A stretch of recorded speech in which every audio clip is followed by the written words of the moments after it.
Broadway's My Beat, from Times Square to Columbus Circle, the gaudiest, the most violent, the lonesomest mile in the world.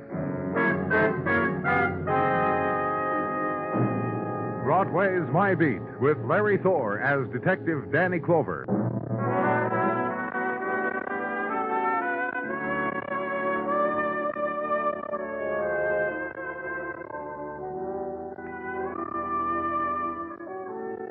March and the young winds of spring begin their reconnaissance of Broadway. The probing action for places to set up shop. Pushcart of the flower vendor, for instance, whose numbed fingers wrap clusters of frost-burned buds in yesterday's newspaper, February's newspaper, and in stray of silken hair sighed across a child's winter-worn face, and rippled through fur held close to a woman's throat and her tentative gesture of unclasping it. And somewhere in city, a small monkey dances, strains at a leash, hands a battered hat to an organ grinder, grins. So get with it. The spring dance is just around the corner.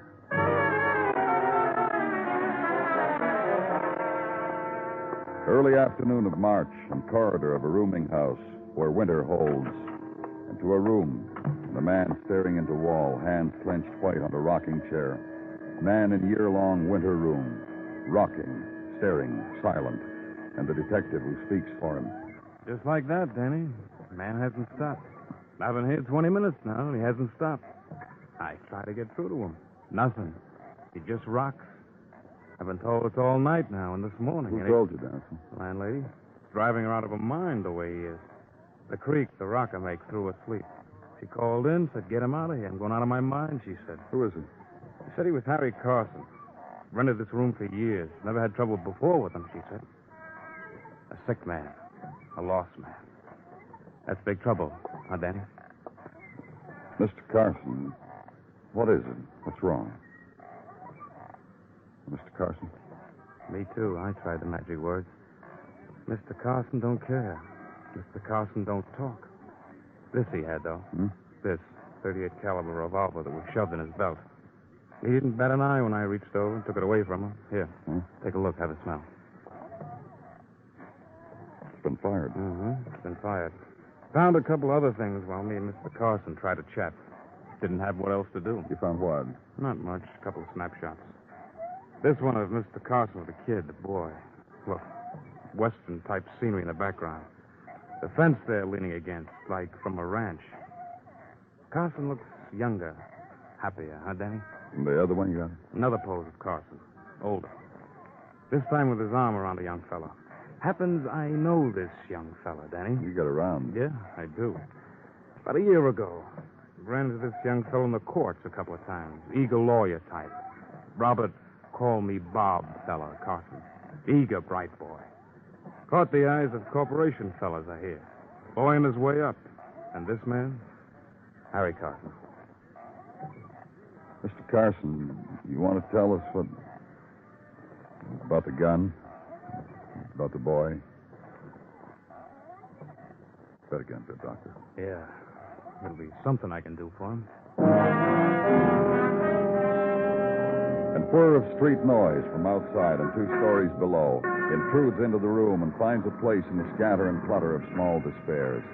And the focus of it, the man in the rocker, the man with a secret hugged close. Old man of strong face and sorrows. Strong hands and knowledge locked away. And shuffling steps, and Dennison helps him to his feet and takes him away. Old man of secret and shock. Work to do. Consult a phone book. Address of lawyer, Robert, in parenthesis, Bob Carson. Squad car ride through Afternoon City to Park. And this, nod from liveried doorman as he opens a polished brass door with a fist wrapped in a green gauntlet. Penciled directions to Mr. Carson's apartment on floor 12. Elevator ride surrounded by just audible and oiled silences. And carved carpet walk through expensively shadowed corridors.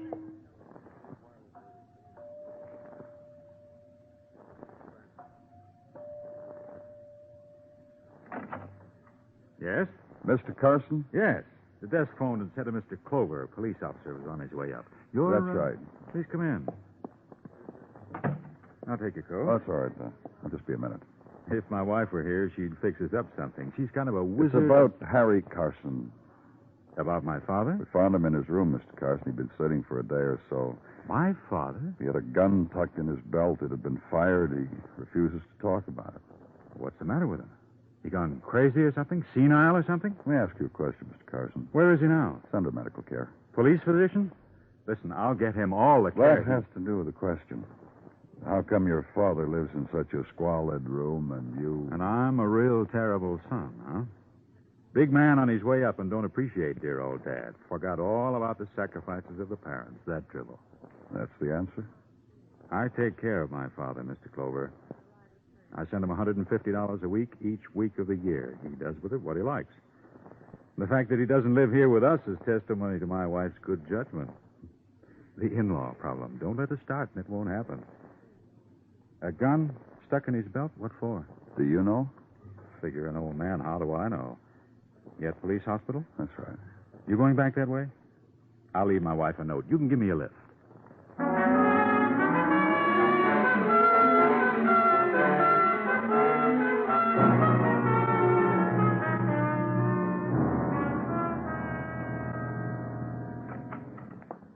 Why don't you turn on the light, Danny? Night's beginning to happen outside. You mind I do it? No, I don't mind. I think I got some things for you. Hmm? Yeah, I made a rundown on the banks. No account credited to Harry Carson. How is he, Danny? Dr. Sinsky called in a little while ago. Carson just stares. He hasn't changed. Go on. $150 a week from his son, Call Me Bob, and living in a room that's maybe $8 a week and all the rocking chair you can handle and all the nothing. $150 a week, free, no strings, and to live like that. Where does it go, all that money, I asked myself. So? All right, so? I walked Carson's neighborhood. I came up with an answer. And a reason, maybe. You want to meet him? What are you talking about? He's waiting outside in the hall. I'll get him. Litchfield? Yeah, you. Come on in. In here. Mr. Litchfield, Danny. Runs a small grocery down the street from where Carson lives. Danny Clover, Mr. Litchfield. Look, fellas, this is the best time in my store, this time of day. I shouldn't have come with you. I should be there, not here. Yeah, we understand, Mr. Litchfield. Just tell the lieutenant what you know about Harry Carson, and then you can go back. Well, what's with Harry? He done something? He steal? He rob? This man here comes into my place, asks questions, says Harry Carson... What do you know about him, Mr. Litchfield? What do I need to know about a man who trades in my place? I already told this man Now here... tell the lieutenant, too, Mr. Litchfield. And like I told this man here, once a week, Monday noon on the dot, Carson comes into my place. He hands me a check for $150 from his boy. I cash it for him. Keep 25 out, give him back the 125 and change. The 25 you keep. And for what, Mr. Litchfield? For groceries, staples, canned goods, beer, fruit. Things to keep a lonely old man alive for a week. For Harry Carson, it comes to 25 a week on the dot, in advance. Never runs over, never is less. It's the arrangement we made, Mr. Carson and me, a long time ago. And also on the dot, the other thing I told this man here. I'd like to know, too, Mr. Litchfield. Like this. I get the 25 from Mr. Carson, give him back his change. 125 to the dot. He walks out of my place to the corner. Hands over the change to a fella waiting there. What fella? Who knows? A fella. Every week I notice this. First time by accident I see it, then I make a point to see it. And every week, Mr. Carson, the walk to the corner, the handing over of all that money to a fella. Yes? Tartaglia, Danny, and a good evening to you. Also, a man just brought in to downstairs. I'm busy, Gino. Man shot with a .38 caliber revolver, Danny, dead on arrival.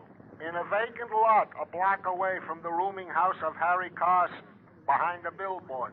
John Doe now in the morgue, Danny. I thought Thanks, Gino. Dennison, Yeah. get Carson. Bring him downstairs. Mr. Litchfield. Listen, fellas, I gave you all this time. We'll need a little more. Let's go, Mr. Litchfield.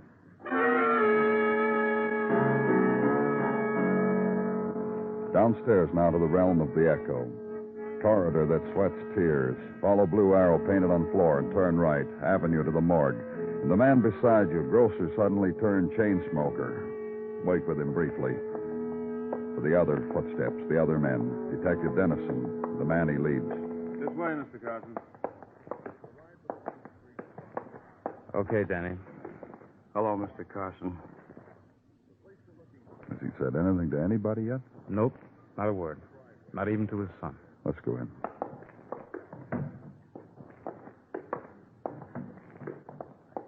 Mr. Litchfield... I'm okay. I just want you to look at this man and tell Let's me... get it over, huh? Yeah. That's him. That's the man who stands on the corner waiting. George? Wait a minute. George? Danny, shut up. George? Death is very becoming to you, George. Yes.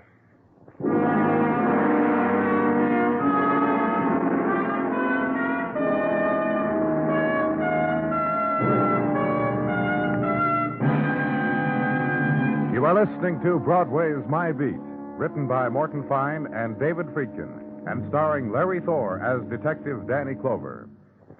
If you go for Western adventure, you'll go for the Gene Autry Show and for Gunsmoke, both later this evening on most of these same stations. Gene Autry brings you melodies as well as adventure in his colorful Western manner. Gunsmoke tells hard-hitting stories of a United States Marshal in frontier days, fighting for justice, battling the outlaws, helping move the nation's frontiers westward. CBS Radio presents them both later this evening.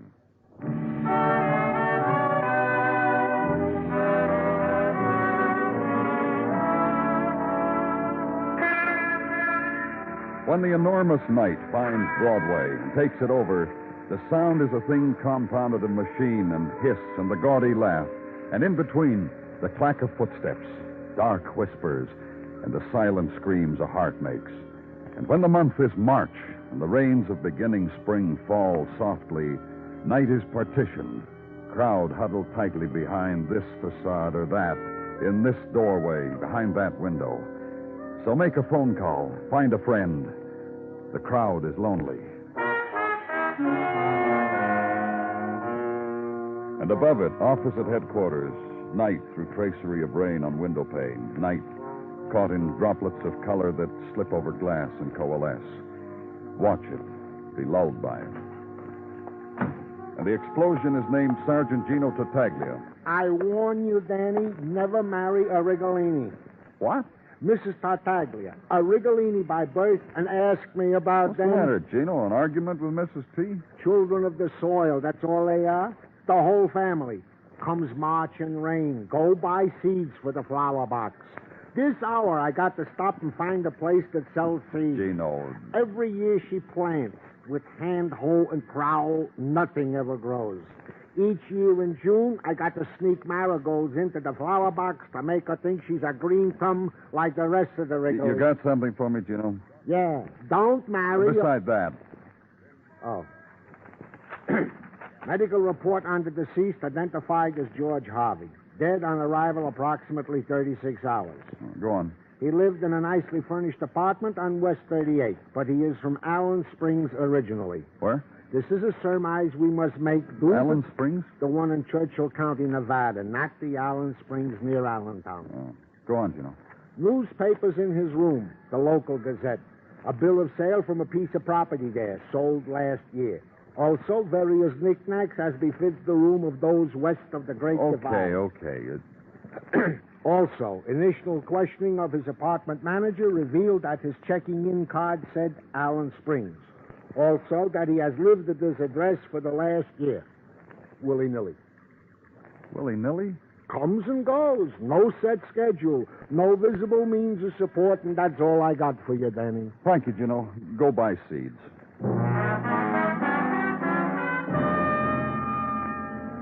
And next morning, legwork against squalls of March wind crested with rain. And on brownstone and pavement, the great stains where the chill wet has sunk deep. And a small boy lifting his head to it, taking the slap of it across his face. Legwork now, in a street whispering winter's death, in the furled kites making stick shadows in a novelty shop display, in the face of a girl pressed against an upstairs window and withdrawing behind fall of lace pattern when she sees you looking at her. Neighborhood street for the piecing together of attitudes and emotions and reflections on the life of a man who had lived in this street and who was found dead in the winter weeds of a vacant lot not far away. Try his apartment house, and a neighbor, young woman, pale, drawn. Can't give you much time as she's sickly in the morning. George Harvey, dead, like I feel. What was to know about him? Except my husband said to me, don't bother to talk to him, Celia. Don't give that George Harvey the time of day, and don't accept nothing you hear. I'm telling you for your own good, Celia.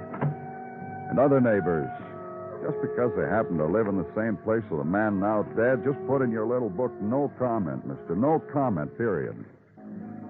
Back into the street and try a shot. George Harvey, yes, he traded here. Good customer, paid off bills like clockwork. Not much to talk to, but a good payer, week to week, like clockwork. And another shot.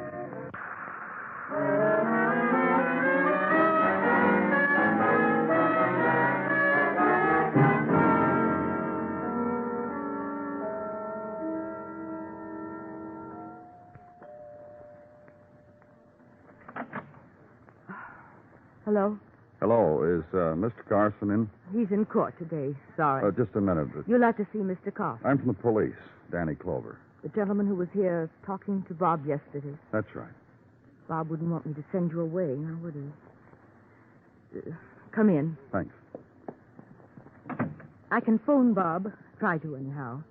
If he's finished at court, he'll be having a cocktail. I'll call the bar. Maybe you'd better not bother. Well, I don't mind. It would be something to do. Oh? Well, make up your mind. A couple of questions. Sit down. Thanks. It's about... Just say something exciting, will you? Remark about me and let me giggle girlishly and wag a finger. Better see if you can get your husband on the phone, Mrs. Carson. Just anything. Throw an ashtray through a window and make some noise. Real tough just sitting here, huh? I thought you were the man from the drugs with the double solitaire deck. My neighbor next door comes in later for double solitaire. Now, go ahead. Go ahead. Your father-in-law, Harry Carson, he's in jail under suspicion of murder. You know that, don't you? Yes, she answered. On suspicion of murdering George Harvey, do you know why your father-in-law would murder George Harvey? No, she answered. Do you know whether your husband knew George Harvey? No, she answered. I'll come back. Wait, please, wait. I'm sorry. Listen. Yes? I'm sorry about what's happening. I don't understand it. I'm apart from it. Like everything else in my husband's life. And I'm rude, and What about your father-in-law? I met him at the marriage 4 years ago. I haven't seen him since. My husband relied on him too much. It's not good. I see. Stipulation of marriage. On your own 2 feet if you want me, Bob, she said. Me and whatever my contacts can do for your career. Neither one of us mentioned my bank account. We just look at each other and smile and understand. I'm not what you call a beaut, am I? What else can you No. tell me? Of course I'm not. But the smart young lawyer married me. And look what happened. What? 2 months ago, just called me Bob, big corporation lawyer. My contacts. His brain. Oh, that's the neighbor, the double solitaire. Her name's Mrs. Jackson, and if you nod to her on your way out and smile, you'll be doing a very nice thing.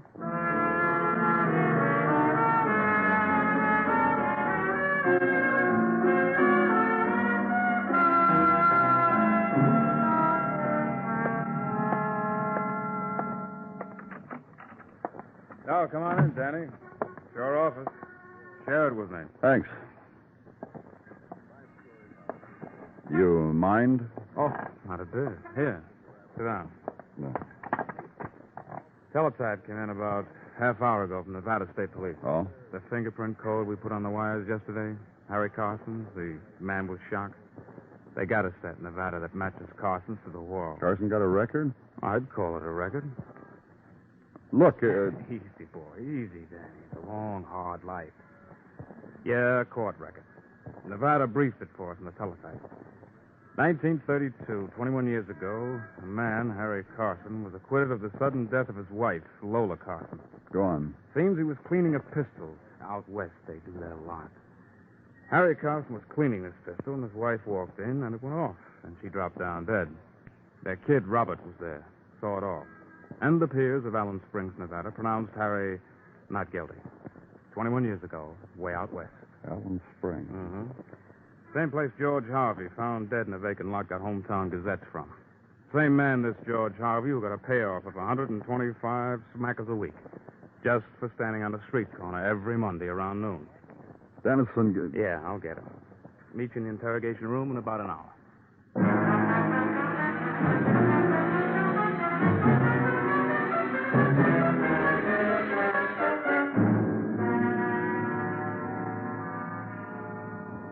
You comfortable, Mr. Carson? Cigarette? Your son will be here in a few minutes, Mr. Carson. I want you to read something, Mr. Carson. Go ahead, read it. All right, I'll read it to you. It's a report from our medical examiner.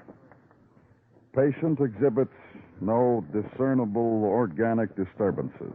The fact of his having recognized a man in the morgue and having talked there, plus certain reaction tests, lead to the conclusion that the apparent state of shock is assumed.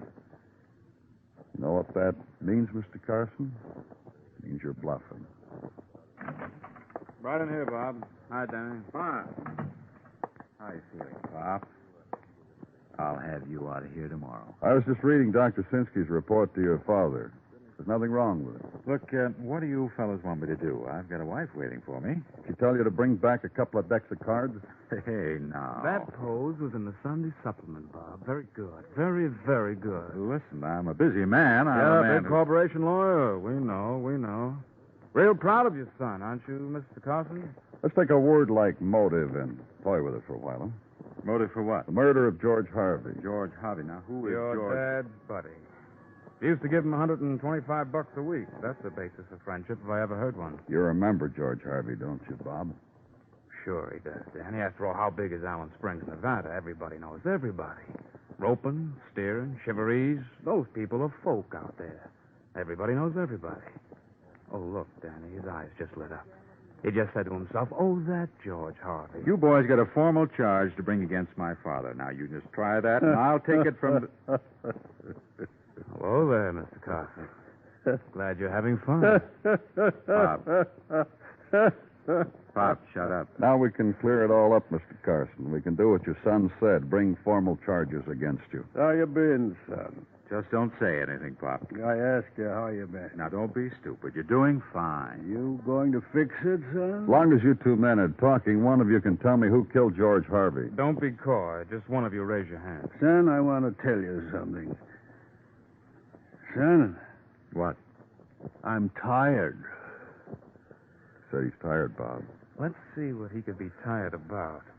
Paying blackmail to George Harvey? No reason to be tired about that anymore. Harvey's dead. Just about the time when you could afford to pay more blackmail, Bob. Just about the time you got where you wanted to get, where your wife wanted you to get, where your father wanted you to get, up top. Big man. Son, you're my pride and joy, only I'm tired. Listen, Pop. Another scheme? Tired of those, too. Blackmail. Mr. Carson paying it to a man who knew a secret.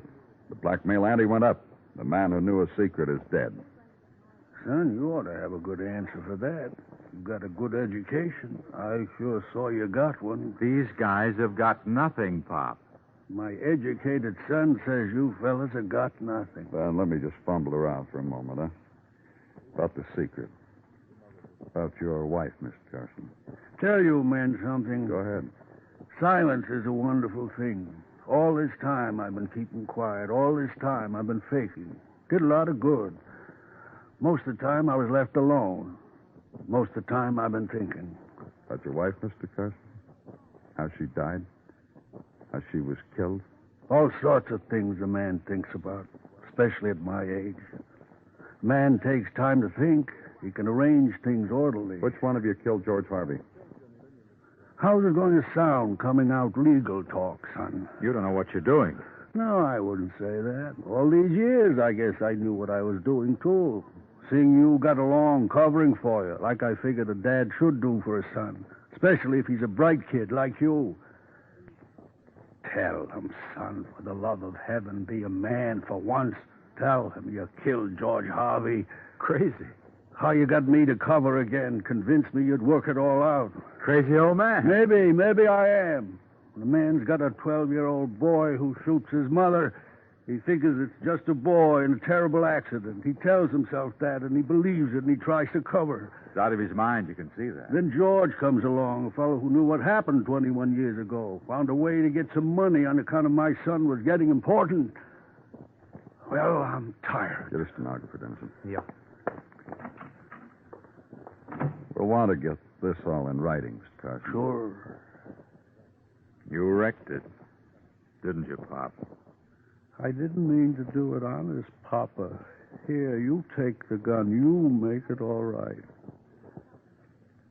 21 years ago. And again the other day. And 21 years ago, I didn't even whip you.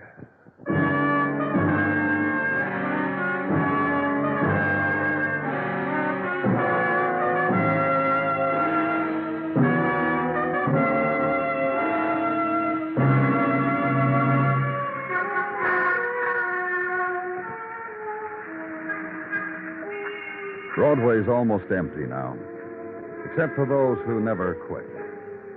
Those who wear peepholes for eyes, the dream walkers, the people who want to laugh. They search behind doorways, in alleys, through shuttered windows. They never go home because they can't. It's Broadway, the gaudiest, the most violent, the lonesomest mile in the world. Broadway. My beat.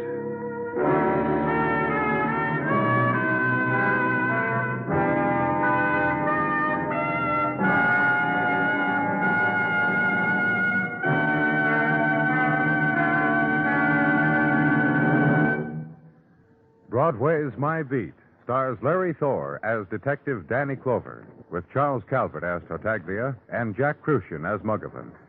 The program is produced and directed by Elliott Lewis, with musical score composed and conducted by Alexander Courage.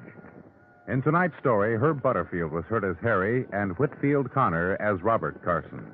Featured in the cast were James McCallion, Lorene Tuttle, Jerry Hausner, and Eddie Fields. Bill Anders speaking. CBS Radio's new Sunday evening Theater of Stars finds Robert Taylor in the spotlight tomorrow evening. Mr. Taylor will play a Westerner who sends for a mail-order bride, and when she arrives, brother. Somehow or other, a whale of a rancher's feud develops. Be listening for Robert Taylor and his mail-order bride on most of these same stations tomorrow evening, presented by CBS Radio. Stay tuned now for CBS Radio Farm News, which follows immediately over most of these same stations. And remember, for thrilling dramas of escape, listen Sunday nights to the CBS Radio Network.